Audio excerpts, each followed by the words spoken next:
바울이 디모데 후서를 쓰고 있는 장소는 한 번 들어가면은 살아나올 수 없는 악명 높은 마메틴 감옥이었다고 말씀드렸습니다.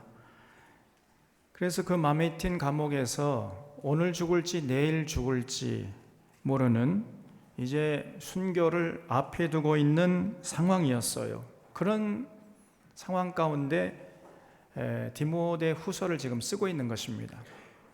그런데 오늘 봉독한 3장 말씀을 보면은 이 지금부터 2000년 전에 쓰여진 편지인데, 지금부터 2000년 전이라고 하면은 엄청나게 옛날 아닙니까? 우리나라 역사로 보면은 고조선보다도 더 전이에요. 그 2000년 전에 쓰여진 편지라고는 도저히 믿기 어려울 정도로 지금 들어봐도 참으로 놀라운 내용을 기록하고 있습니다. 앞으로 이제 점점 미래로 가면 갈수록 사람들이 자기 중심적이 되고 거칠어져서 세상이 삭막해지고 어지럽게 될 것임을 지금 바울이 3장에서 예언하고 있는데, 이거는 놀라운 통찰이 아닐 수가 없는 거예요. 여기 1절을 보겠습니다. 너는 이것을 알라. 말세에 고통하는 때가 이르러 사람들이 자기를 사랑하며 돈을 사랑하며.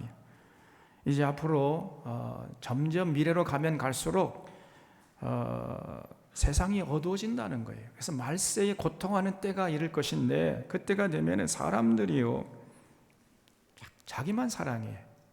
이웃은 죽든지 말든지 나라는 망하든지 말든지 관심 없고 그저 오직 자기 한 몸 배부르고 등 따스면 그게 만사 오케이.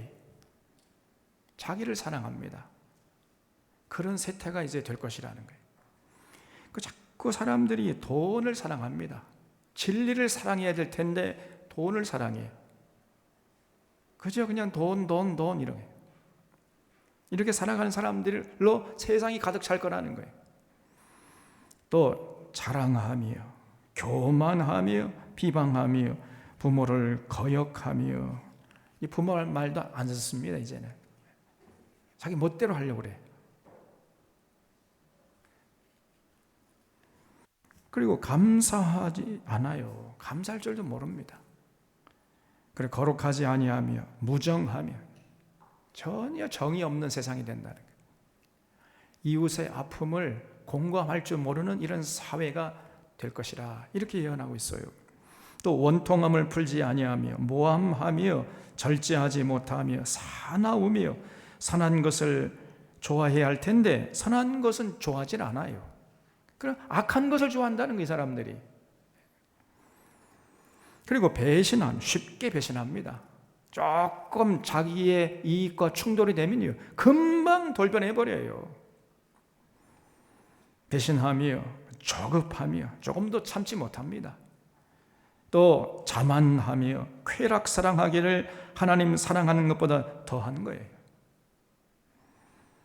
하나님이 제일 최고 가치가 아니고 쾌락이 최고의 가치라는 거예요.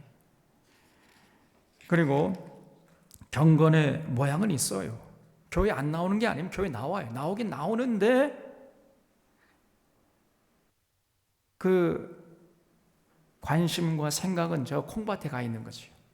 경건의 모양은 있으나 경건의 능력은 부인하는 자들로 세상이 가득 찬다는 거예요.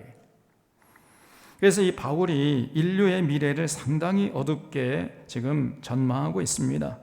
앞으로 가면 갈수록 육신의 정욕과 이생의 자랑과 안목의 자랑으로 이렇게 세속적으로 살아가는 사람들로 가득 찰 것이라는 거예요. 자기 욕심을 만족시키기 위해서라면은 수단 방법을 가리지 않는 사람들로 가득 찬다는 것입니다. 여러분, 세상이 이렇게 되면 어떻게 되겠어요? 거기가 바로 지옥이 따로 있겠습니까? 그래서 바울은 이렇게 살아가는 사람들을 경계하고 멀리 하라고 지금 사랑하는 아들 디모데에게 권면하고 있는 겁니다. 2000년 전에 이런 권면을 했어요. 그러면서 그런 세상의 흐름에 휩쓸리지 않고 참으로 사람이 사람답게 살아가는 비결을 지금 제시하고 있는데 6절에 보겠습니다.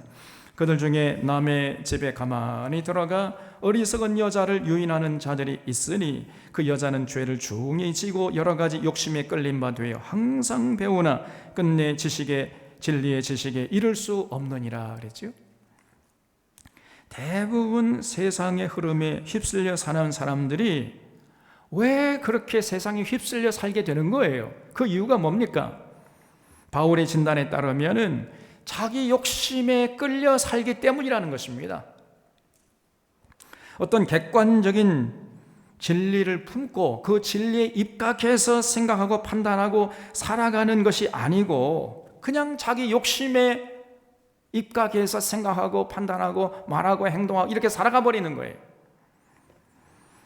좀 손해도 보고 희생하더라도 이것이 진리다라고 외칠 수 있는 어떤 객관적인 진리가 있어야 되는데 그런 사람들에게는 전혀 그런 객관적인 진리 눈꼽만큼도 관심이 없어요. 그런 데에는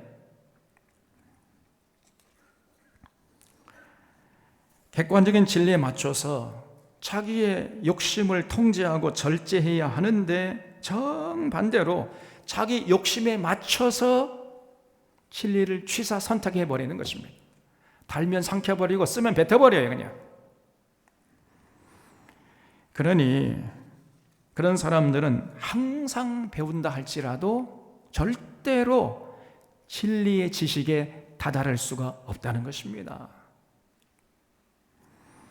그래서 바울은 데살로니가 후서 2장에서 말하기를 장차 모든 능력과 표적과 거짓 기적으로 사람들을 속이는 이 거짓 선지자들이 이제 앞으로 많이 일어날 텐데 그러면 누가 그런 거짓 선지자들에게 휘둘리고 속아 넘어가게 되는가? 다른 사람이 아니고 평소에 진리를 사모하고 진리 따라 살 생각하지 않고 그저 그냥 자기 욕심에 끌려 사는 사람들, 이런 사람들이 그 거짓된 자들에게 휩쓸리게 될 것이다, 이렇게 기록하고 있어요. 자기 욕심에 따라서 취사 선택하기 때문에 그런 사람들에게는요, 아무리 진리를 정성을 다해서 가르쳐줘도 끝내 진리의 지식에 이를 수가 없습니다. 그러니까 그 바울 당시에 특별히 그 여자들 가운데 그런 사람들이 많았던가 봐요. 여자들 정신 차려야 됩니다.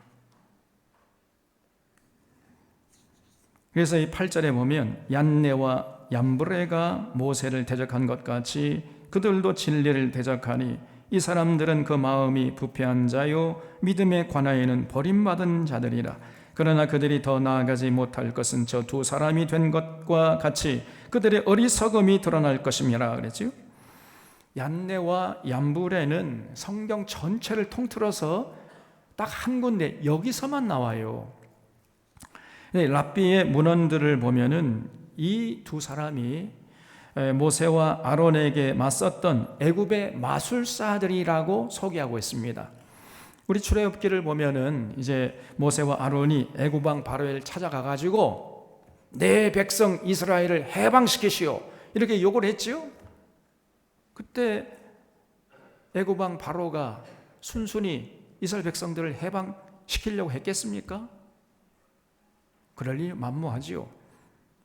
그러니까 모세가 이제 바로 왕 앞에서 지팡이를 가지고 뱀을 만들어 버렸죠.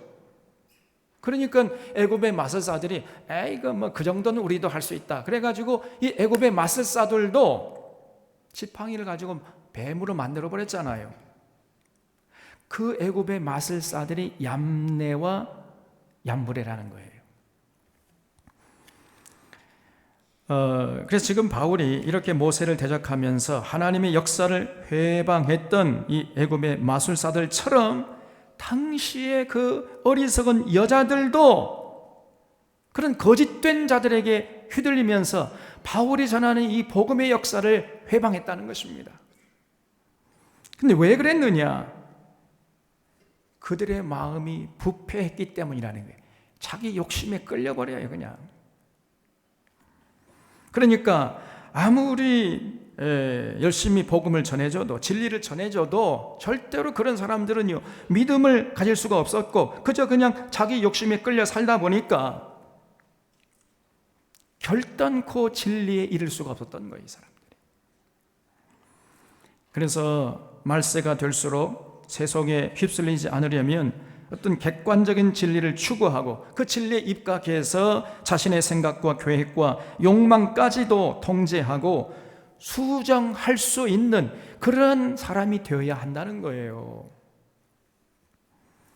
이렇게 진리를 추구하고 진리를 우선하는 사람은 아무리 세상이 어지럽고 삭막힌다 할지라도, 아무리 말세지말의 세상이 된다 할지라도 거기서 절대로 휩쓸리지 않습니다.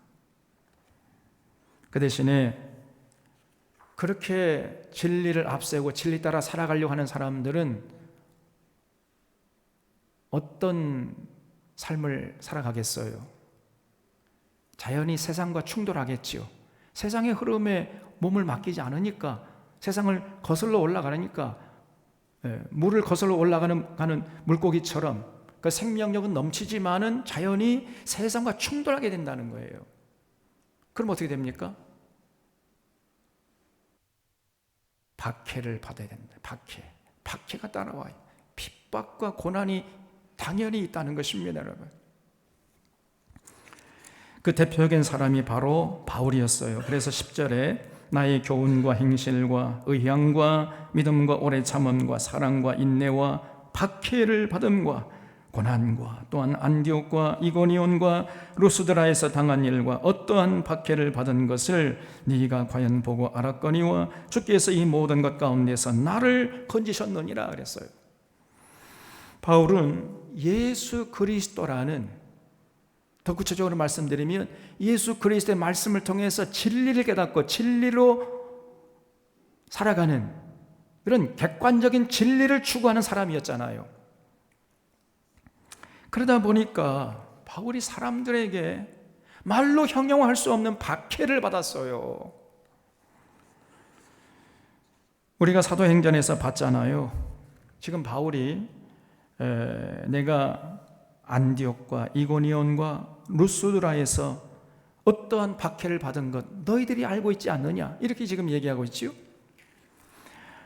사도행전을 보면은요, 비시디아 안디옥에서 복음을 전할 때 그 안디옥 사람들이 전부 바울의 말에 귀를 기울이고, 그래서 바울의 인기가 높아지니까 유대교 사람들이 시기와 질투를 해가지고 그냥 막 달려들어서 바울을 잡아 죽이려고 그랬잖아요. 어둠의 세력들이요, 가만히 안 있는 것입니다. 그래서 사도행전 13장 50절을 보면은 유대인들이 경건한 귀부인들과 그 신의 유력자들을 선동해가지고 바울과 바나바를 박해하게 하여 그 지역에서 쫓아냈다, 이렇게 기록하고 있어요. 진리를 따라 살면서 진리를 전해주는 이 바울을 존경하기는커녕 오히려 유대교 사람들이 싫어하면서 미워하고 증오하면서 박해했다는 것입니다. 그래서 비시디아 안디옥에서 잊지 못하도록 쫓아내버렸다는 거예요. 그래서 바울 일행이 이제 이고니온으로 갔는데 거기서도 마찬가지였어요. 사도행전 14장 5절에 보면은 이방인과 유대인들과 그 관리들이 두 사도를 모욕하며 돌로 치려고 달려드니 그들이 알고 도망했다, 이렇게 기록하고 있거든요. 그래서 이제 그 이고니온에서 이제 도망쳐가지고 어디로 갔느냐, 루스드라로 갔어요. 루스드라. 근데 루스드라에서는요, 바울이 거의 돌에 맞아 죽었습니다. 사람들이 돌로 쳐가지고 바울이 죽은 줄 알고 패대기 치고 가버렸어요. 사도행전 14장 19절에 보면 유대인들이 안디옥과 이고니온에서 와서 무리를 충동하니 그들이 돌로 바울을 쳐서 죽은 줄 알고 시외로 끌어내치니라, 이렇게 기록하고 있거든요. 그러니까 바울이 죽은 줄 알고 패대기 치고 가버렸다는 거예요. 저놈 잘 죽었다, 저놈의 새끼, 그냥 이러고 갔다는 겁니다. 근데 조금 있다가 바울이 이제 굴 털고 다시 살아났거든요. 이렇게 가는 것마다 바울은 박해를 받고 고난당했어요. 왜 그래요? 딱 한 가지 이유입니다. 바울이 진리를 외면하지 않고 진리 따라 살려고 했기 때문이에요. 그래서 많은 박해를 받았는데 중요한 것은 어떠한 박해를 받았다 할지라도 결국은 이겨냈다는 것입니다. 이게 중요한 거예요. 그래서 거기 주께서 이 모든 것 가운데서 나를 건지셨느니라, 거기 줄쳐 주시기 바랍니다. 바울뿐 아니라 모든 믿음의 선조들도 마찬가지예요. 아브라함도 그러했고, 모세도 그러했고, 여호수아도 그러했고, 다윗도 그러했고, 이사야, 예레미야, 에스겔, 욥 전부 박해와 고난을 당했는데 그 이유는 딱 한 가지였습니다. 그들이 진리를 외면하지 않고 진리 따라 살려고 했기 때문이었어요. 그런데 중요한 것은 그들이 비록 박해를 받았다 할지라도 끝내 그 모든 박해와 고난을 이겨냈다는 사실입니다. 그래서 12절에 무릇 그리스도 예수 안에서 경건하게 살고자 하는 자는 박해를 받으리라 그랬죠? 거기 줄쳐 주시기 바랍니다. 대부분의 사람들은요, 아이쿠 이거는 그냥 통과. 이 대부분의 교인들이 이런 구절들은 그냥 외면해버려요. 또 목사님들 설교를 안 해버립니다. 왜냐하면 사람들이 듣기 싫어하니까. 근데 이런 말씀일수록 우리가 주목하고 마음이 새겨야 돼요. 무릇 그리스도 예수 안에서 경건하게 살고자 하는 자는 뭘 받는다고요? 복 받는다?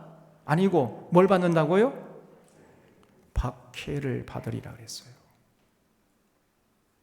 여러분 각오하셔야 돼요.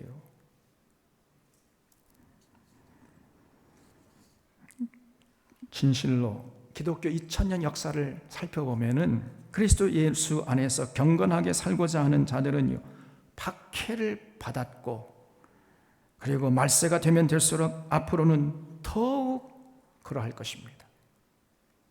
이게 성경의 진리예요. 나는 박해를 받기 싫으니까 나 그럼 예수 안 믿겠다. 그건 자기 선택이죠. 주님의 말씀과 진리를 따라 진리의 길을 가는 자들에게 박해와 고난이 있게 될 것입니다. 그러나 그 길이야말로 생명길이고 천국길이에요. 박해와 고난이 무서워가지고 그 싫다고 해서 그 길을 외면하는 자들에게는 하늘의 생명도 누리지 못하고 천국 언감생심입니다, 여러분. 그런 자들에게 천국이 주어질 수가 없어요. 그래서 우리는 반드시 어떤 박해를 받는다 할지라도, 어떤 고난이 있다 할지라도 포기하지 말고 그 길을 걸어가야 돼요.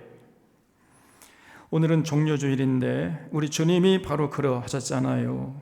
우리 주님이 십자가에서 죽을 것을 뻔히 알면서도 묵묵히 그 예루살렘 성으로 들어가셨지 않습니까? 그 행진의 종착점은 빌라도의 궁전이 아니었고 골고다 언덕의 십자가였어요. 그 십자가에서 말로 할 수 없는 박해를 받았고 조롱과 핍박을 받았습니다. 그것을 뻔히 알면서도 예수님은 그 죽음으로 향하는 행진을 결코 멈추지 않았어요. 우리도 주님을 따라 그 길을 걸어가야 합니다. 말세가 되면 될수록 어둠의 세력들이 기승을 부릴 것이고, 이 거짓 선지자들, 이 종교 사기꾼들이 기승을 부리면서 예수 믿으면 잘 먹고 잘 산다, 출세하고 뭐 사업도 잘 되고 가정이 잘 되고 뭐 이렇게 달콤하게 속삭일 거예요. 그들은 굉장한 능력과 표적을 행하면서 사람들을 미혹하게 될 것입니다. 진리로 무장하고 진리 따라 살려는 이 거룩한 의지가 없는 사람들은 그런 달콤한 말이, 그런 거짓된 자들에게 휘둘릴 수밖에 없어요.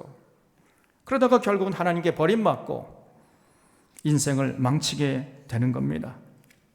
그러므로 바울은 말세를 살아가는 성도들에게 믿음을 지키고 승리하는 비결을 지금 13절 이하에서 이렇게 말씀하고 있습니다.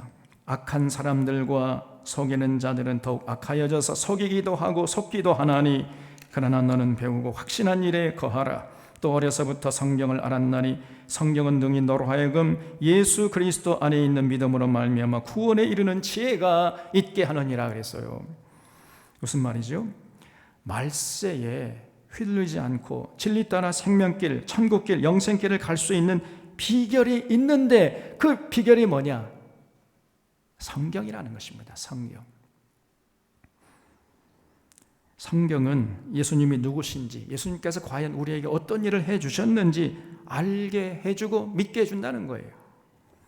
그래서 우리에게 구원에 이르는 지혜를 선물해 준다 그랬습니다. 그래서 그 지혜가 무엇이 참이고 무엇이 거짓인지 알 수 있게 해서 어지러운 세상에서 비록 아무리 세상이 삭막해지고 복잡해진다 할지라도 참과 거짓을 잘 분별하게 되고 진리 따라 살아갈 수 있도록 도와준다는 거예요. 그래서 말세가 되면 될수록 더욱 성경이 우리에게 필요하게 된다는 것입니다. 16절에 모든 성경은 하나님의 감동으로 된 것으로 교훈과 책망과 바르게 함과 의로 교육하기에 유익하니 이는 하나님의 사람으로 온전케 하며 모든 선한 일을 행할 능력을 갖추게 하려 함이라 그랬죠. 그래서 모든 성경은요, 여러분 지금 손에 들고 있는 모든 이 성경은 누가 썼다고요? 하나님의 감동으로 써진 거예요. 이게 다시 말씀드리면 이 성경의 저자는 하나님이시라는 겁니다. 하나님. 그래서 성경을 올바로 읽으면은 하나님을 인격적으로 만날 수 있어요. 창세기부터 요한계시록까지 성경 66권을 통해서 계시하시는 하나님을 인격적으로 만날 수 있습니다. 하나님이 어떤 분이시고 어떤 성품의 소유자시고 어떤 생각을 갖고 계시고 이 역사를 어떤 방향으로 이끌어 가려고 하시는지, 하나님의 계획이 뭔지, 하나님이 어떤 때 기뻐하시고 어떤 때 슬퍼하시다가 어떤 때 분노하시는지 이것을 알 수 있게 된다는 거예요. 그런 사람은 이제 하나님의 눈으로 자신을 볼 수 있게 되는 것이고 하나님의 눈으로 이 역사를 볼 수 있게 됩니다. 그래서 성경이 4가지 역할을 한다고 그랬는데 거기 교훈과 책망과 바르게 함과 의로 교육하기에 유익하니 거기 줄을 쳐주시기 바랍니다. 성경의 4가지 역할이 뭐냐? 첫째는요, 우리를 교훈해 줘요. 두 번째는 책망하고, 셋째는 바르게 하고, 넷째는 의로 교육한다는 것입니다.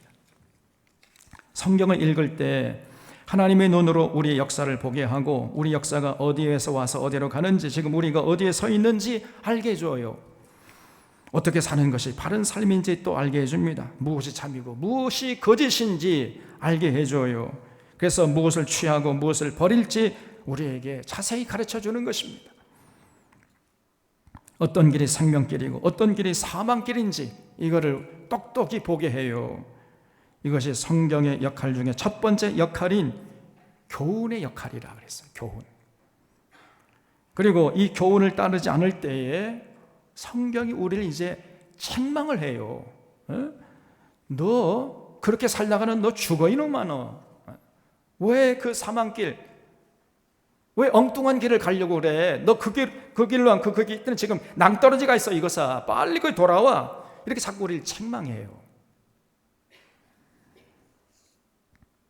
그래서 우리를 바른 길로 돌아오게 하는 것입니다. 그리고 그 바른 길로 돌아와서 그 바른 길에서 힘차게 그 길을 걷게 해요. 이것이 4번째 역할인 의로 교육하는 것이에요.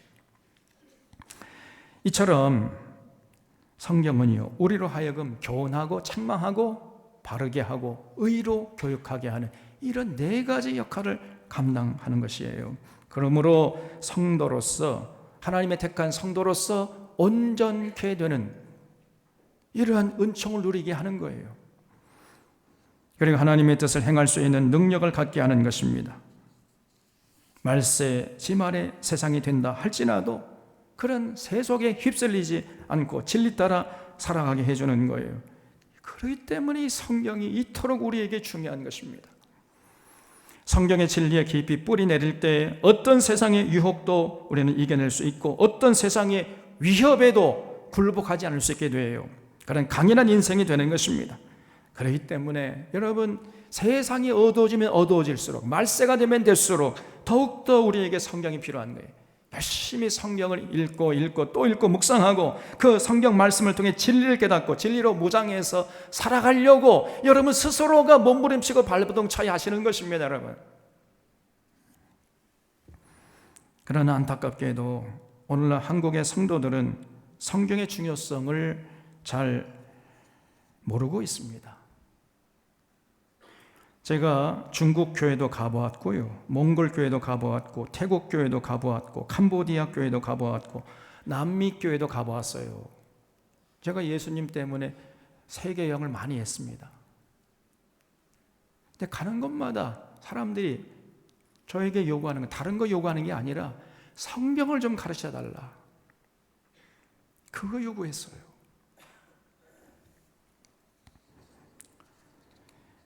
그래서 그들에게 성경을 가르쳐 주겠다고 하고 그들 앞에 서잖아요. 이 사람들은 눈이 반짝반짝해요. 여러분들처럼 전해주려면 전해주고 마시려면 마시고 뭐 이런 모습은 찾아볼 수 없습니다. 조금 더 성경 가르쳐달라, 조금 더 성경 가르쳐달라. 얼마나 진리에 열심인지 알 수가 없어요. 그래서 다른 무엇보다도 성경 배우기를 갈망하고 있다는 것을 제가 체험했습니다. 그래서 그들에게 성경을 가르쳐주면요, 마치 마른 땅이 비를 흡수하는 것처럼 그렇게 성경의 진리를 빨아들여요. 그런데 안타깝게도 사랑하는 내 조국 대한민국의 교회들은 그렇지 않습니다. 한국교회 교인들은 그렇지 않아요. 너무 배가 부른 탓인지 그런 간절함이 느껴지지는 않습니다. 성경을 가르쳐 주겠다고 해도 관심이 없어요. 패트릭 헨리라는 사람은 말하기를 성경의 가치는 인류가 지금까지 발행한 모든 책의 가치를 합한 것보다 더 크다 그랬습니다. 다시 말씀드립니다.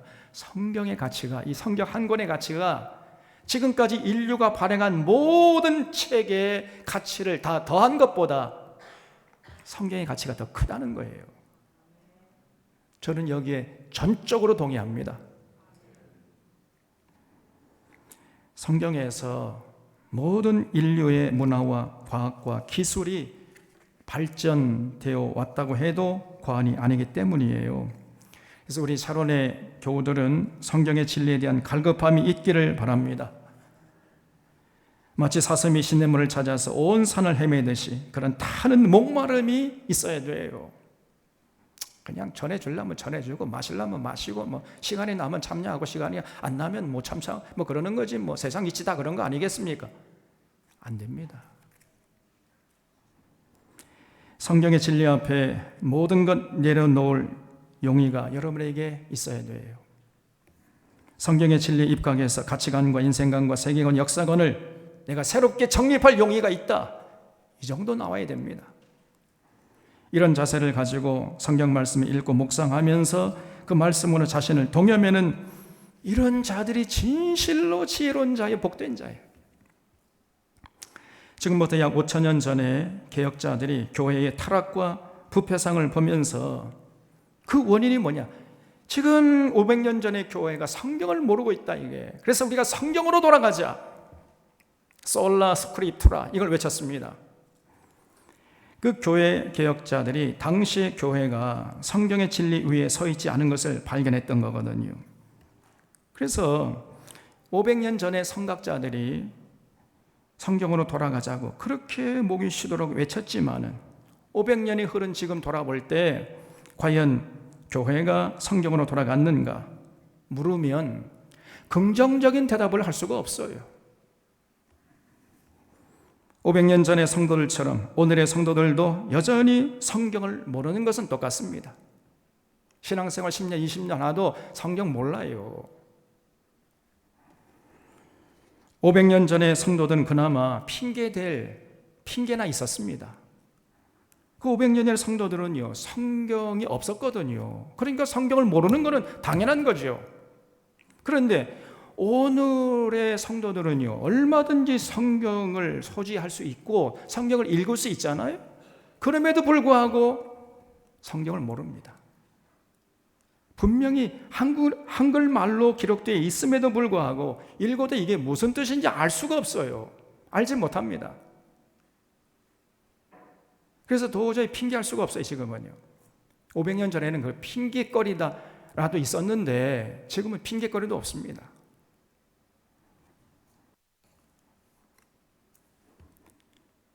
그러니까 그 틈을 파고들어서 이단들이 지금 창궐하고 있잖아요. 이단들이 자꾸 성경을 가지고 장난치고 있지 않습니까, 여러분? 참으로 안타까운 현실이 아닐 수가 없어요. 바울의 말처럼 교회는 진리의 터요, 진리의 기둥입니다. 교회는 반드시 성경의 진리 위에 서 있어야 돼요.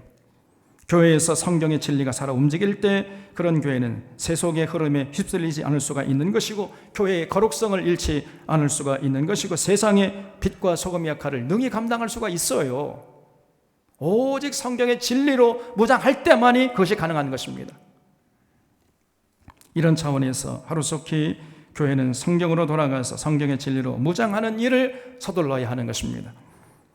그래서 성경을 우리 사랑하는 샤론의 교우들 열심히 지금 읽고 있고 성경 강좌에 참여하고 있는데, 성경을 읽을 때는 반드시 다음과 같은 5가지 원칙에 입각해서 읽어야 돼요. 첫째는 성경을 통해서 하나님을 인격적으로 만나려고 하고 하나님의 심정을 헤아리려고 하는 자세를 잃지 말아야 합니다. 많은 사람들이 성경을 읽기는 읽는데 그냥 잘 된다, 복 준다, 이런 구절만 주목하고 그런 구절만 읽으려고 그래요. 조금 전에 제가 말씀드린 것처럼 무릇 경건하게 살려고 하는 데는 고난을 받으리라, 이런 거는 그냥 통감을, 아이고 이거 뭐 읽으려고 하진 않아요. 아닙니다, 여러분. 그래서 그냥 잘 된다, 복 준다, 뭐 이런 차원에서 골라 성경을 읽으려고 하는 자들은 아무리 성경을 자주 읽고 깊이 읽어도 성경을 통해서 계시하시는 하나님을 인격적으로 만날 수가 없고 하나님의 음성을 들을 수가 없는 것입니다. 결국은 진리를 알지 못하게 되고 유익을 얻지 못하게 되는 거죠. 그래서 우리가 성경을 읽을 때에는 반드시 하나님을 인격적으로 만나려고 하고, 과연 하나님, 성경을 통해서 계시하시는 하나님이 어떤 분이냐, 어떤 생각을 갖고 계시고 어떨 때 하나님이 기뻐하시고 분노하시는지, 이런 차원에서 성경을 읽으려고 하셔야 돼요, 여러분. 둘째는 성경 66권을 대할 때마다 성경이 기록된 원 목적이 무엇인가를 물어야 됩니다. 조금 전에 우리 권사님이 기도하셨잖아요.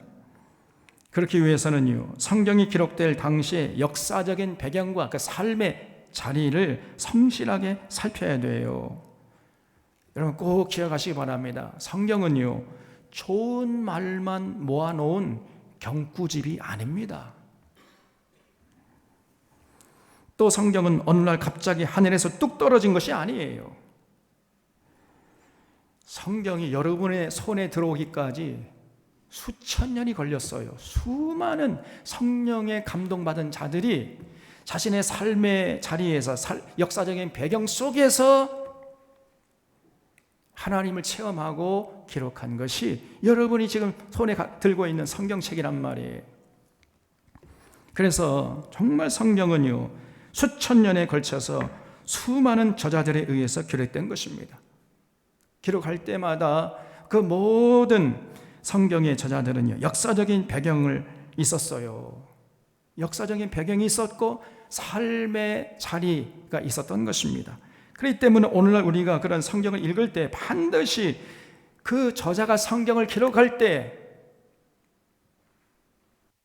마주했던 역사적인 배경과 삶의 자리를 살피면서 염두에 두면서 성경을 읽으셔야 돼요. 그래야 성경의 진리를 올바로 이해하고 깨달을 수 있는 것입니다. 그래서 목사님들도 설교를 할 때는 반드시 이 원칙을 지켜야 됩니다. 성실하게 성경 본문의 역사적인 배경과 삶의 자리를 파악하는 과정을 거쳐 나가셔야 돼요. 그런 과정을 통해서 깨닫게 된 하나님의 뜻과 하나님의 음성이 설교에 오롯이 담겨 있어야 됩니다. 이런 설교를 들을 때 듣는 회중들이 자기 생각이나 주장을 내려놓고 하나님의 뜻을 마음에 새기는 이런 역사가 일어나는 거예요.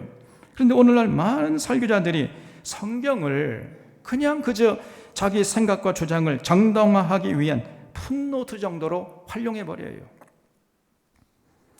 자신의 주장을 정당화할 수 있는 성경 구절을 취사 선택해가지고 그 성경을 풋노트로 증빙서리로 딱 내밀면서 자 봐라, 성경에 이렇게 기록되어 있기 때문에 내 생각이 맞지 않느냐, 이런 식의 설교가 지금 난무하고 있습니다.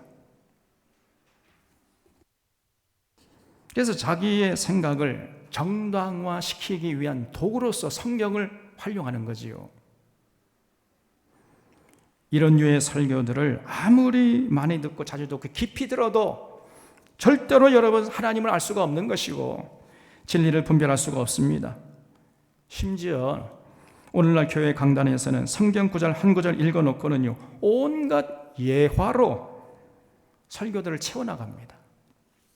그래서 오늘날 교회가 이 기독교가 아니라 예화교라는 탄식이 흘러나고 있어요. 이제 우리는 이런 갓난아기 같은 수준에서 빨리 벗어나야 됩니다. 또 많은 교인들이 그러한 예화로 점철된 설교를 듣고 은혜 받았다 그러고 기뻐하고 하하 깔깔 웃고 좋아하고 그리고 집에 돌아가요. 이런 천박한 신앙에서 빨리 벗어나야 돼. 이제 셋째는 연대기 손으로 읽어야 됩니다. 현재 우리의 성경은 주제별로 편집이 되어 있어요. 이것을 다시 연대기 손으로 재편집해서 읽는 것이 중요합니다. 특별히 구약 성경은 역사서와 예언서를 같이 봐야 되고 신약 성경은 사도행전과 바울의 서신 같이 봐야 돼요. 그러면은 성경이 입체적으로 보이기 시작하고 올바로 이해하면서 은혜와 진리를 누릴 수 있게 되는 거죠. 넷째는 성경을 통전적인 안목으로 접근해야 됩니다. 통전적이란 말, 영어로 하면 holistic. 이 홀리스틱, 통전적이라는 말은 성경 전체에 대한 안목을 가지고 성경 한 구절 한 구절을 조심스럽게 해석해야 한다는 거예요. 모든 성경은요, 결코 개별적으로 떨어져 있지는 않고 아주 긴밀하게 유기적으로 연결되어 있어요.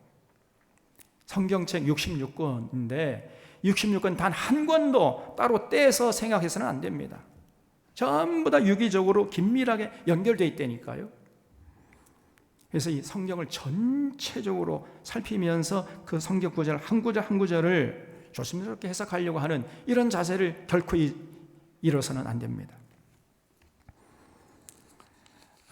그래서 설교자나 듣는 회중이나 통전적인 안목이 필요한 것입니다. 통전적인 안목 없이 부분적으로 파편적으로 해석해서 적용하다가는 잘못될 가능성이 큰 거예요. 오늘 이단들이 바로 이런 자들이에요. 이단들은 부분적으로 성경 구절을 내세우거나 심지어 성경 구절을 왜곡해서 자기 주장을 합리화시키는 이런 악한 짓을 해버려요. 그런데 성경에 대한 통전적인 안목이 없으니까 그 사람들이 그렇게 확신 있게 전하는 게 진짜 진리인 줄 알고 따라가 버리는 것입니다. 그냥. 그래서 성경을 읽을 때는요, 여러분들이 성경 전체의 내용을 파악하려고 하는 이런 노력을 쉬지 말고 하셔야 되는 것입니다. 맞다고 지금 선하고 왔는데. 다섯째는 성경의 진리를 깨달았으면은 이제 실천하셔야 됩니다. 깨닫기만 하고 실천하지 않으면은 아무 소용이 없고 우리 신앙생활에 아무 유익이 없는 것이죠. 예수님께서 말씀하시기를 말씀을 듣기만 하고 실천하지 않는 사람은 모래 위에 집을 짓는 어리석은 사람이다, 이렇게 가르쳐 주셨습니다. 성경을 읽고 진리를 깨닫는 것으로는 부족한 거예요. 깨달았으면 반드시 삶의 현장에 나가서 실천해야 됩니다. 그럴 때 거기서 그 삶의 현장에서 하나님의 인도하심과 하나님의 놀라운 능력을 체험할 수 있는 거예요. 성경은 기본적으로 묵상을 위한 책이 아니고 실천을 위한 책임을 잊지 마셔야 돼요. 이 5가지 원칙을 가지고 성경 66권을 성실하게 정성껏 읽는 자들은 참으로 복된 자들입니다. 이런 자들은 아무리 세상이 어지럽고 말세에 고통하는 때가 이르러도 진리로 무장해서 세상에 휩쓸리지 않을 수 있는 것이고, 당당하게 이 생명길, 영생길, 천국길을 걸을 수 있는 것이요, 그리고 영생에 잇대어서 날마다 살아가는 온전한 사람이 될 수 있는 것입니다. 오늘 우리 찬원의 교우들이 바로 그런 주인공들이 다 되시기를 바랍니다. 기도하겠습니다. 참 고마우신 하나님 아버지, 오늘 귀하신 말씀을 통해 말세가 되면 고통하는 때가 이르게 될 것이고, 그러므로 성경의 진리로 무장하는 것이 중요하다고 가르쳐 주심을 감사드리옵나이다. 예루살렘 성으로 들어가면서,